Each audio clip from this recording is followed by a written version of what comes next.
Well, another year, another summer come and gone. Get ready to go out and pick up your back-to-school supplies, kids. And if you aren't in school anymore, then no worries. You can join the rest of us in ruminating on the never-ending existential dread and disappointment that is adulthood. Much like Barbenheimer, there's fun to be had for both types of people. So, I'll be honest. I've never been much of a summer kind of guy. Don't get me wrong, it's always nice getting off school. But I could do without all the hot, sweaty, muggy weather and the bugs. Oh, and the constantly increasing average global temperatures that keep getting worse year after year, heralding the eventual doom of human civilization. But I'll tell you what I do like about summer. Going to the movies. And this summer was a pretty decent summer to go to the movies. Maybe not the best summer for superhero movies, to be fair, but hey, you know, what are you gonna do? But where big superhero films and big franchise blockbusters seem to have stumbled, 3-hour biopics and cartoonish fantasy comedies have swept in to steal the spotlight and zip right past them toward the finish line. And to be honest, that's really a refreshing thing to see. Not just because of how fun the Barbenheimer phenomenon was to follow, but also because of how nice it was to have a big theatrical social event in the post-pandemic environment. Barring a few big Marvel releases like Avengers Endgame and Spider-Man No Way Home, I don't think I can remember another big movie event like this where people clamored to the theaters, and certainly not for a double feature. But I'm glad they did, and I'm glad these two films have been so successful, because a huge amount of passion and creativity clearly went into both the making of the movies themselves and the marketing for them. And I don't think the timing for it is to be overlooked either. I said 2023 has been a big summer for movies, and that's true in many ways. While theaters and studios have seen some of their biggest returns ever from Barbie and Oppenheimer, other studios that have ruled the cinematic roost for well over a decade have suffered perhaps their worst summer on record. And all this against the backdrop of one of the most historic labor strikes in Hollywood history, spurred on by an environment ripe with advancing technology that threatens the landscape of the industry and all the people who work in it. I don't think we can really appreciate how historic this moment is that we're living in right now. At least not yet. But I think in the coming years, we're going to see this summer as the beginning of a truly seismic shift in the movie industry. And while we should remain cautious, there's good reason to be optimistic about those changes. I won't pretend to know how these strikes are going to pan out, or what kind of long-term effects AI is going to have on the movie-making industry.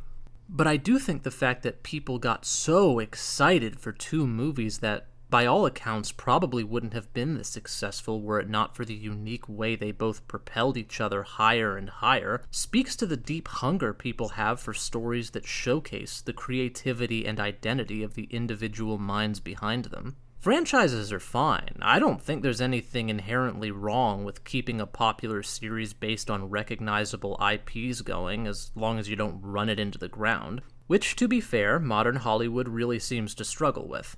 And to be fair, neither Barbie nor Oppenheimer are exempt from accusations of riding on the backs of popular intellectual property. After all, one movie was made off the brand recognition of one of the most popular toys of the 20th century, and the other is a biopic about one of the most infamous individuals of the 20th century, directed by a filmmaker whose style is basically its own IP brand at this point. But it doesn't seem to me that audiences were drawn to these films because of their brand recognition, but rather because of the sense of passion and personality that emanates so vividly from both of them. Both of these movies were projects crafted in the heart and soul of the people behind them. Their stories first, and properties second, which is something that mainstream audiences have been lacking for far too long now. This isn't to say that there haven't been many incredible films put out within the last decade, but many of them have been independent films that gained a lot of traction through word of mouth and positive accolades.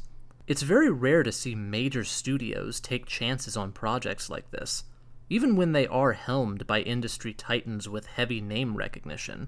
Barbie and Oppenheimer clearly tapped into a special nerve of the movie-going public who are thirsty to see stories that wear their hearts and their identities on their sleeves. It's refreshing to see films make this big of an impact that aren't setting up some massive, expanded universe or feeding off the corpse of a dead property just to lure audiences in with nostalgia.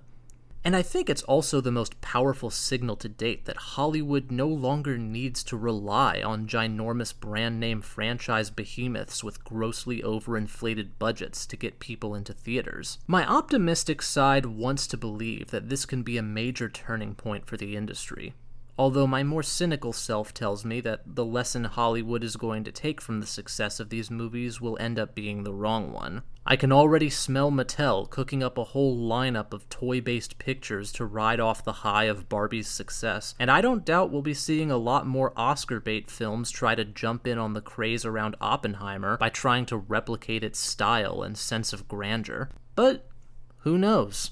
This could be the start of a new era in filmmaking. As the writers and actors strike pushes on, I believe we'll see fertile ground for independent movie studios like A24 to take up the front lines of the film industry.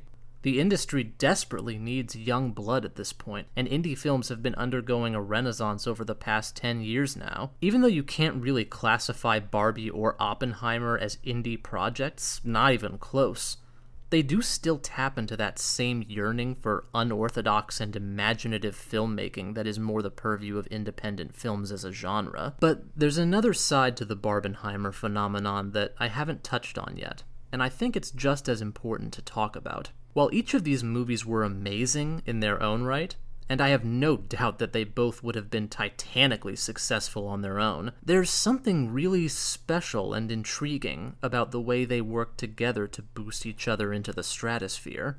The juxtaposition of these two films is an example of a classic Hollywood marketing strategy known as counter-programming. This is where two tonally opposed films are released at the same time to appeal to both mainstream and underrepresented groups. There have been past examples of this trend, with the simultaneous release of Star Wars Episode II: Attack of the Clones being released opposite the comedy-drama film About a Boy, or with the release of Avatar: The Way of Water opposite Puss in Boots: The Last Wish, or with The Dark Knight and Mamma Mia. This is a tried-and-true strategy by studios to optimize the amount of butts they can lure into seats by offering something that can appeal to everyone. But rarely has this tactic worked to the kind of effect that it has here. Internet meme culture, of course, helped catapult it into a huge social event, but the unique kind of energy that these two films excited when coupled together speaks more, I think, to a desire among the movie-going public to treat the movies like a social space again. Life in the post-pandemic world has made us yearn for social connection more than ever. And once upon a time, the movies used to be one of the top places people would go to feel that sense of connecting with people over the emotional bonding of a good story. But over the last decade or so, entertainment has grown to feel more and more like a social obligation rather than something genuinely exciting. The landscape we live in has become so oversaturated with media content that it can be easy to feel like we're drowning in it.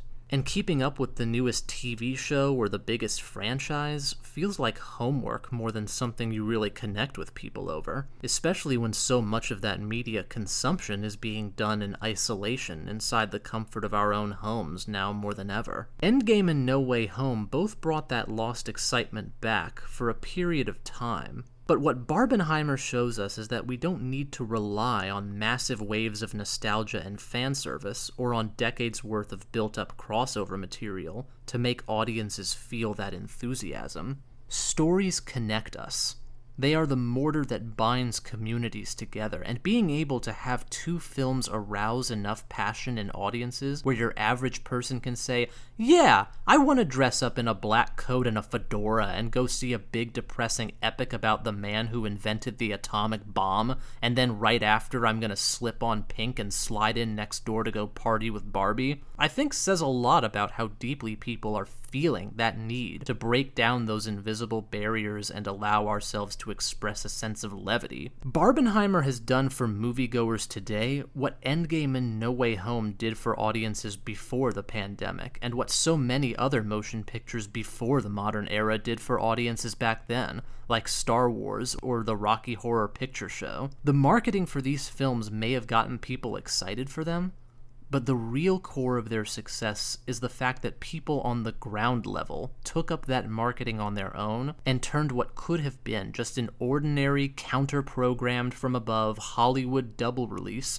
into something more. Barbenheimer was about people taking back the movies for themselves. And yeah, it's true that Mattel and Universal Studios are gonna make epic bank off of this, but I don't think that means they're the ultimate winners here. I think ordinary people, for once, are the real winners. Because we could have simply just allowed these two movies to be typical box office successes, which they inevitably would have been, but people turned it into something more than that. Yeah, big corporations made gazillions of dollars, but when don't they? It's a more important victory, at least for the moment, that we managed to take cinema back for ourselves. That for one summer we disallowed corporations from simply shoving more media and more content down our throats and having it pass us by as we go about our day on autopilot. Barbenheimer seems to have meant more than that.